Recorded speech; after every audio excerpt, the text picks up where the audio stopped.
Good morning students, welcome once again in Eclave International Online Classes. In the previous video lecture we have started our chapter number 4, that is structure of atom. Previous lecture के अंदर हमने देखा था कि 19th century तक, end of the 19th century तक Dalton के जो proposed theory थी या डाल्टन ने जो रूल्स अप्लाई करे थे एटम के बारे में कि उसे डिवाइड नहीं किया जा सकता, वो स्मॉलेस्ट पार्टिकल होता है, उनको फॉलो किया जाता रहा। लेकिन at the end of the 19th century जब सबसे पहले ये पता चला कि एटम जो होता है वो after the rubbing, after the applying force on it, after the applying any effort on it, it gains charge. इनके ऊपर क्या आ जाता है? चार्ज आ जाता है। तो उस चार्ज को सेटिस्फाई करने के लिए, उसका आंसर लेने के लिए कि ये क्यों अप्लाई होता है, क्यों आ जाता है, कैसे जनरेट होता है, तो डिस्कवरी की गई इलेक्ट्रॉन्स की। किसने करी? जे थॉमसन ने। कब करी? At the end of the 19th century. ठीक है, तो जब जे थॉमसन ने डिस्कवरी की थी तो एक पर्टिकुलर इंस्ट्रूमेंट यूज़ किया था, that is known as a discharge tube. Glass tube होती है जिसके थ्रू हम क्या करते हैं? इलेक्ट्रिसिटी पास करते हैं थ्रू द एयर और with the help of the electrodes, negative and positive. Negative electrode जो होता है उसे कहा जाता है कैथोड इलेक्ट्रोड और जो पॉजिटिव इलेक्ट्रोड होता है उसे कहा जाता है एनोड इलेक्ट्रोड। तो ये अपन पिछले वीडियो लेक्चर तक कर चुके हैं। किस तरीके से अपन ने कैथोड रेज को जनरेट किया था वो भी अपन कर चुके हैं। आपने देखा था कि cathode rays, why we are calling these rays as a cathode rays, उसका रीज़न था because these rays are generating from the cathode electrode. Cathode की तरफ से जनरेट होने की वजह से हम उन रेज को क्या कहते हैं? कैथोड रेज कहते हैं। उनके ऊपर कैसा चार्ज होता है वो भी आपको पता है, because it is formed by the negative electrode, या जहाँ से ये जनरेट हो रही है वो कैसा इलेक्ट्रोड है? नेगेटिव इलेक्ट्रोड है। तो इसके ऊपर चार्ज भी कैसा होता है? नेगेटिव होता है। तो ये जो नेगेटिव चार्ज था क्यों जनरेट हो रही थी?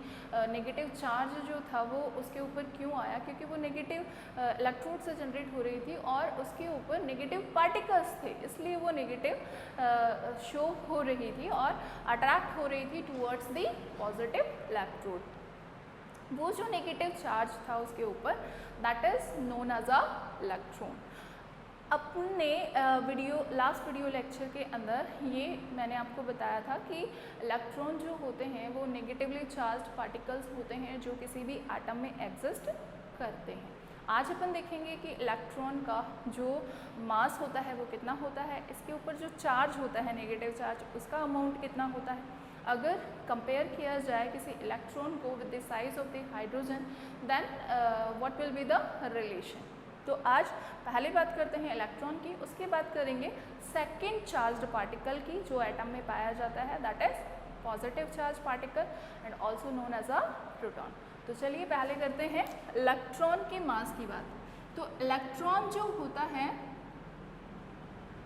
अगर मास की बात की जाए तो हाइड्रोजन के कंपेयर में अगर इसको लिया जाता है तो comparison to the hydrogen, it has 1/1840 ratio of hydrogen mass.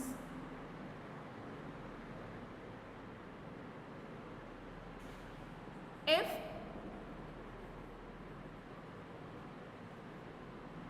hydrogen mass is 1/1840 अगर हाइड्रोजन का मास 1/1840 म्यू है तो ये कितने रेशियो में जाएगा? उसके 1/1840, यानी बहुत छोटा होता है। एब्सोल्यूट मास की अगर बात की जाए इसके,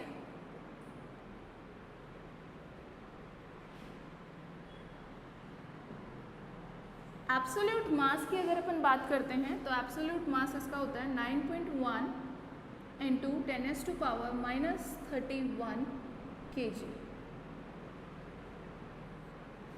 ये इसका एब्सोल्यूट मास होता है। बहुत ज़्यादा कम होता है इसका मास, इसलिए इलेक्ट्रॉन के मास को हम मानते हैं नेग्लिजिबल। आपको याद होगा कि जब अपन एटॉमिक मास कंसीडर कर रहे थे in the previous chapters, atomic mass जिसको अपन किससे रिप्रेजेंट करते हैं, ए से। किस तरह से रिप्रेजेंट करते हैं एटॉमिक मास को, proton plus neutron. Electron consider नहीं करते हैं अपन, नहीं करते हैं ना। रीज़न यही होता है कि इलेक्ट्रॉन जो होता है वो बहुत ज़्यादा मास के अंदर छोटा होता है, या यूँ कह दें कि इसके मास को हम क्या मान सकते हैं, negligible.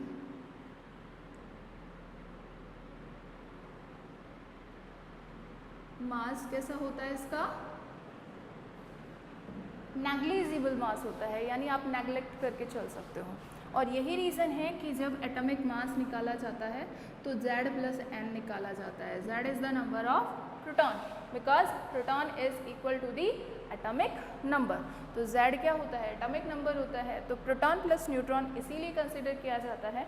We are not concluding the electrons because electron has negligible mass. Absolute mass कितना होता है, 9.1 इंटू 10⁻31 kg। अगर इलेक्ट्रॉन के चार्ज की बात की जाए, अगर इलेक्ट्रॉन के चार्ज की बात की जाए मास की बजाय, तो आपको पता है कि जो चार्ज होता है इसका वो नेगेटिवली चार्ज होता है ये।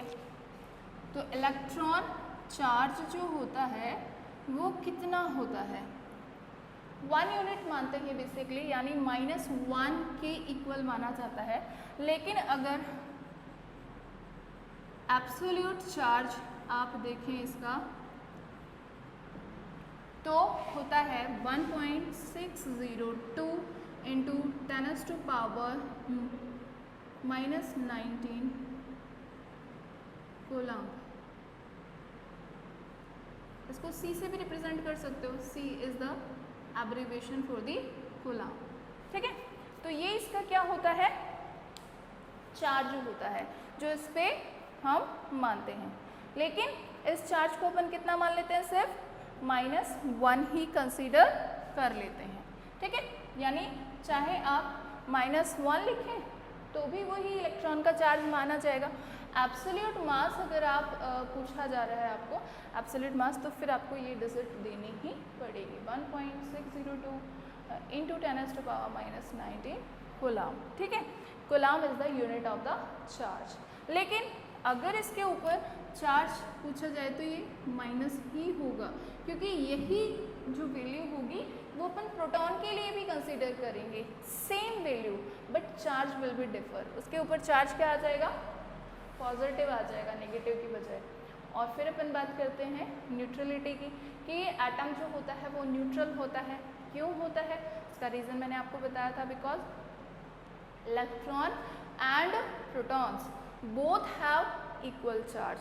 तो इलेक्ट्रॉन का चार्ज आपको पता चल गया कि कितना होता है, 1.60 इंटू 10⁻⁻19 कूलम होता है। इतना ही चार्ज किस पे भी पाया जाता है, प्रोटॉन्स पे भी पाया जाता है, 1.60 इंटू 10⁻⁻19 कूलम। चार्ज दोनों का डिफर होता है, इलेक्ट्रॉन पे नेगेटिव, प्रोटॉन पे पॉजिटिव। तो एक दूसरे को क्या कर देते हैं, कैंसिल कर देते हैं। और कैंसिल हो जाने की वजह से ही आपका जो एटम होता है, आपका जो एलिमेंट होता है, वो कैसा होता है, न्यूट्रल इन नेचर। यानी नेचर उसकी कैसी होती है, न्यूट्रल होती है, ना वो नेगेटिव शो करता है ना वो पॉजिटिव शो करता है। फिर बात आती है कि न्यूट्रॉन भी तो होता है, तो न्यूट्रॉन पे कोई चार्ज नहीं पाया जाता, कोई भी चार्ज नहीं होता न्यूट्रॉन के ऊपर, यानी वो न्यूट्रल होता है। न्यूट्रॉन को न्यूट्रल माना जाता है, एन से याद रख लीजिएगा, न्यूट्रॉन इज न्यूट्रल, यानी न्यूट्रॉन पे कोई चार्ज नहीं होता, इलेक्ट्रॉन पे नेगेटिव चार्ज होता है, प्रोटॉन पे पॉजिटिव चार्ज होता है। लेकिन वो भी दोनों क्या होते हैं, इक्वल होते हैं। इक्वल होने की वजह से ही नॉर्मल कंडीशन में, नॉर्मल कंडीशन क्यों ऐड कर रही हूँ मैं, क्योंकि आपने पिछले चैप्टर में पढ़ा था कि अपन केटायन और एनायन की भी बात कर रहे थे कि एलिमेंट के ऊपर पॉजिटिव चार्ज भी पाया जाता है और नेगेटिव चार्ज भी पाया जाता है। जब किसी एलिमेंट के ऊपर पॉजिटिव चार्ज होता है then we consider it as a cation, और अगर किसी एलिमेंट के ऊपर नेगेटिव चार्ज होता है then we are considering it as a anion. Why we are calling an element as a neutral now, इसका रीज़न है कि वो कंडीशंस अलग हैं, उसमें कोई भी इलेक्ट्रॉन लूज़ किया जाता है किसी भी एलिमेंट के द्वारा फॉर द स्टेबिलिटी, या फिर कोई भी इलेक्ट्रॉन गेन किया जाता है फॉर द स्टेबिलिटी, तब वो चार्जेस आते हैं। नॉर्मल कंडीशन में तो कोई चार्ज नहीं होता है, जैसे कि सोडियम को लिखा जाता है तो Na ही लिखा जाता है ना तो उसके ऊपर पॉजिटिव चार्ज अपन शो करते हैं। ऐसे ही ऑक्सीजन को अगर लिख रहे होते हैं तो O ही लिखा जाता है, उसके ऊपर नेगेटिव चार्ज तो शो नहीं कर रहे होते हैं अपन।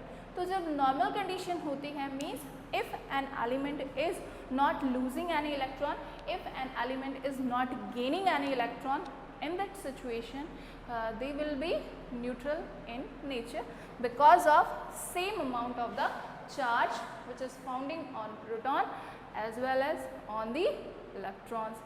Electron has negative charge as amount 1.602 into 10 raised to power minus 19 coulomb, as well proton also has 1.602 into 10 raised to power minus 19 coulomb charge, but in the opposite symbol, with opposite symbol, यानी अगर electron के ऊपर negative है तो proton पे positive हो जाएगा, और due to the equal amount of the charges on the electron and proton they will be cancel out, और आपका एलिमेंट कैसा हो जाएगा, न्यूट्रल इन नेचर हो जाएगा। डन। तो ये हुआ आपका इलेक्ट्रॉन का मास और इलेक्ट्रॉन के ऊपर charge. Now discovery of the positively charged particle। पहली डिस्कवरी अपन ने क्या करी थी,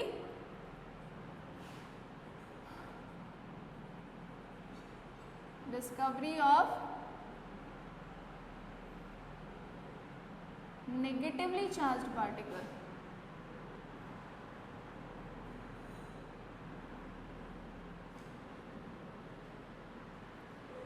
और क्या कहलाते हैं ये, इलेक्ट्रॉन।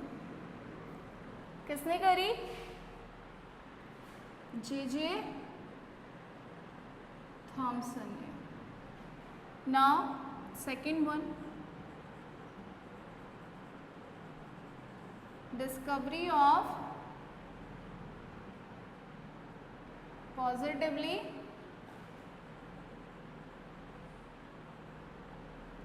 चार्ज्ड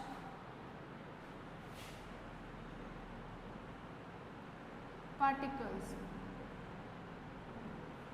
क्या कहा जाएगा, प्रोटॉन। ठीक है, इसकी डिस्कवरी की थी ई गोल्डस्टन ने।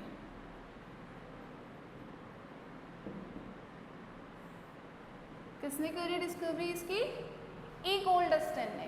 कैसे करी, देखिए इसके अंदर भी वही डिस्चार्ज ट्यूब जो अपन ने पहले वाले एक्सपेरिमेंट में ली थी, डिस्चार्ज ट्यूब, वही इसके अंदर भी यूज़ की जाएगी। बस इसमें थोड़ा सा वेरिएशन आएगा। किसमें, कैथोड जो लिया था इलेक्ट्रोड अपन ने नेगेटिव वाला, उसको इस बार अपन लेंगे परफोरेटेड कैथोड। कैसा लेंगे, परफोरेटेड कैथोड। क्या होता है परफोरेटेड कैथोड, देखिए ये आपकी ग्लास ट्यूब थी जिसको कितना मानते हैं, 50 सेंटीमीटर का मानते हैं। इस ट्यूब के अंदर अपन क्या ऐड करते हैं, वैक्यूम पंप। ठीक है, ये क्या है, वैक्यूम पंप। यहाँ पर लगाते हैं इलेक्ट्रोड्स, राइट। ये है बैटरी, ये आपका नेगेटिवली चार्ज इलेक्ट्रोड है, ये पॉजिटिवली चार्ज इलेक्ट्रोड है। ये जो लिया जाता है वो परफोरेटेड लिया जाता है, परफोरेटेड कैथोड लिया जाता है। क्या मीनिंग है परफोरेटेड कैथोड का? इसको जैसे आपने देखा होगा सीव, छलनी जिसमें छोटे छोटे से छेद होते हैं, वैसे लिया जाएगा, इस तरीके से, ठीक है। ये परफोरेटेड कैथोड लिया जाएगा और ये एनोड है ही। जैसे ही आप प्रेशर डिक्रीज करेंगे, क्योंकि पिछली बार भी अपन ने प्रेशर डिक्रीज किया था, तो इसके ड्यूरिंग आप क्या देखेंगे कि इधर जो रेज जा रही हैं, कौन सी वाली? Cathode rays. इधर से जो रेज जाएंगी उनके अपोजिट एनोड की तरफ से भी क्या आएंगी? रेज आएंगी, जो कि किसकी तरफ मूव करेगी? कैथोड की तरफ मूव करेंगी, राइट। और ये जो रेज होंगी, because it is generated by the anode, कहाँ से जनरेट हो रही है? एनोड की तरफ से जनरेट हो रही हैं। So these are known as a anode rays. इन्हें क्या कहा जाएगा? एनोड रेज कहा जाएगा, also known as canal raise.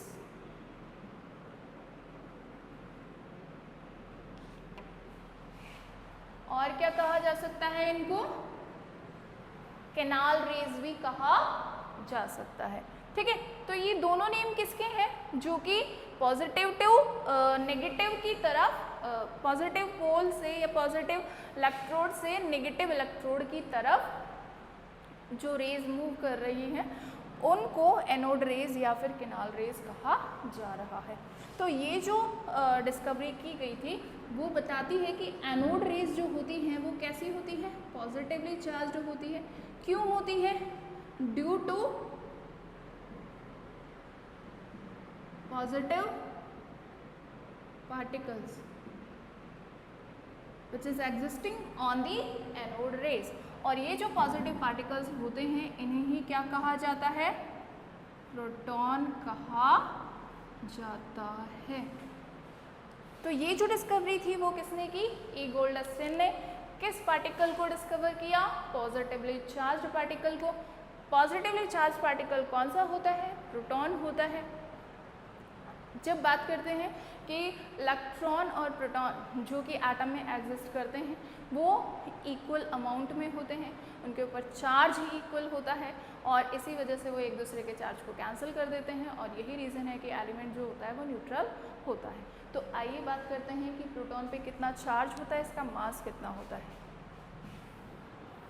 तो ये समझ में आ गया होगा आई होप। क्या किया? देखो यहाँ पे परफोरेटेड कैथोड यूज़ क्यों किया? क्योंकि दिमाग में क्वेश्चन आया कि why we are using the perforated cathode for the discovery of the protons. अगर मान लीजिए नॉर्मल कैथोड आप यूज़ करेंगे यहाँ पे, तो कैथोड की रेज जो होंगी वो जब जनरेट होंगी एक साथ, एक तो इतना बड़ा इलेक्ट्रोड है जिससे हर एक पॉइंट से रे निकल रही है और एक ऊपर थोड़ी सी निकल रही है, फिर बीच में गैप आ गया, फिर बीच में थोड़ी सी निकल रही है, फिर गैप आ गया।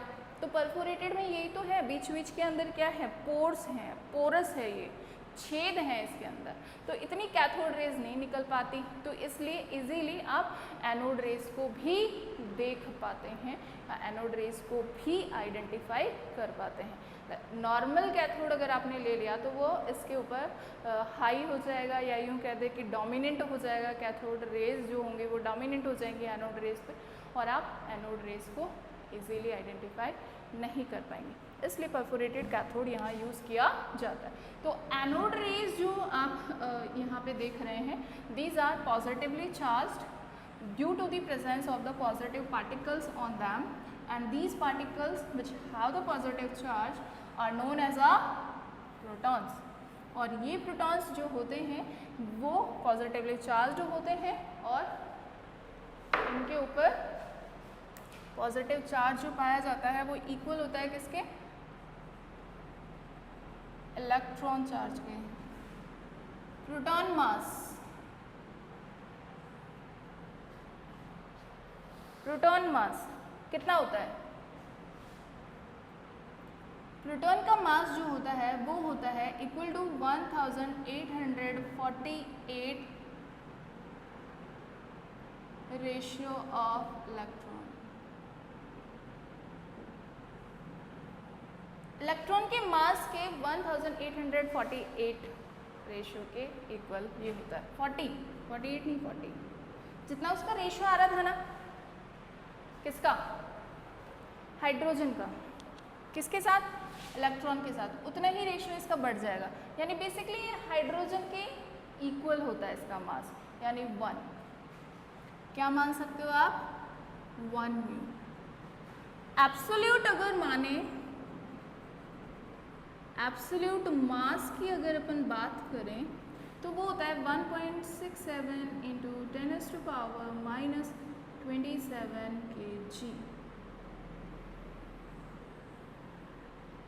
ये एब्सोल्यूट मास होता है किसका? प्रोटॉन का। वैसे अपन इसको किसके इक्वल मान लेते हैं? हाइड्रोजन के इक्वल। इलेक्ट्रॉन से कंपेयर करते हैं तो कितना हो जाता है? 1840 रेशियो में ज़्यादा टाइम्स। क्या मान सकते हो? 40 टाइम्स, 40 टाइम्स ऑफ इलेक्ट्रॉन, यानी इलेक्ट्रॉन के मास का 1840 टाइम्स होता है, इतना ज़्यादा होता है। ठीक है। अगर चार्ज की बात की जाए तो जैसे इलेक्ट्रॉन पे अपन 1 यूनिट नेगेटिव चार्ज मानते हैं, वैसे इस पे भी 1 यूनिट पॉजिटिव चार्ज मानते हैं। म्यूनी सी, कूलाम। यूनिट क्या होती है चार्ज की? कूलाम होती है। तो इसके चार्ज को अपन क्या मानते हैं? 1 यूनिट मानते हैं। लेकिन अगर एब्सोल्यूट चार्ज की बात की जाती है तो आपको पता है कितना लिया था अपन ने पिछले वीडियो में इलेक्ट्रॉन का? 1.602 इंटू 10⁻⁻19 कूलाम। किस पे लिया था? इलेक्ट्रॉन पे। कैसा लिया था? नेगेटिव। इस पे क्या आएगा? पॉजिटिव। सिंबल डिफर है, अमाउंट उतना ही है, सेम जितना इलेक्ट्रॉन का था। इसीलिए तो अपन क्या बोल रहे हैं कि जितना इलेक्ट्रॉन पे चार्ज होता है उतना ही चार्ज किस पे होता है? प्रोटॉन पे होता है। और दोनों का जो सिंबल होता है वो डिफर होता है, एक का पॉजिटिव होता है, एक का नेगेटिव होता है। और पॉजिटिव नेगेटिव होने की वजह से दोनों कैंसिल हो जाते हैं। और यही रीज़न है कि एलिमेंट क्या होता है? न्यूट्रल होता है। ठीक है। तो आपने अब तक कर लिया है चैप्टर में एंशियंट थ्योरी जो डाल्टन ने दी थी कि स्मॉलेस्ट पार्टिकल एटम होता है। फिर चार्ज ऑन द एटम जो एग्जिस्ट करता है, कैसे एग्जिस्ट करता है वो आपको पता है। रब करिए तो आप इजीली उसको गेन कर पाएंगे, जैसे कि कॉम पे किया था पिछले वीडियो में। उसके बाद अपन ने डिस्कवर किया था, अपन ने डिस्कवर नहीं किया था, अपन ने स्टडी किया था जो डिस्कवरी की गई थी, जे थॉमसन ने जो डिस्कवरी की थी उसको स्टडी किया था। और उसमें डिस्कवरी किसकी बताई गई थी? इलेक्ट्रॉन की डिस्कवरी बताई गई थी, कैथोड रेज की डिस्कवरी बताई गई थी। आज जो वीडियो लेक्चर लिया है उसमें अपन ने इलेक्ट्रॉन को डिस्कस किया है, उसका मास कितना होता है, उसका चार्ज कितना होता है। उसके बाद अपन ने डिस्कस किया है discovery of the protons, discovery of the positive charge particles in an atom. और फिर उसके बाद अपन ने बात करी है प्रोटॉन के चार्ज और प्रोटॉन के मास की। तो इतना आपको अच्छे से क्लियर होना चाहिए। आई होप कि आपको ये सब कुछ समझ में आया होगा। तो आज के लिए इतना ही। Thank you and have a nice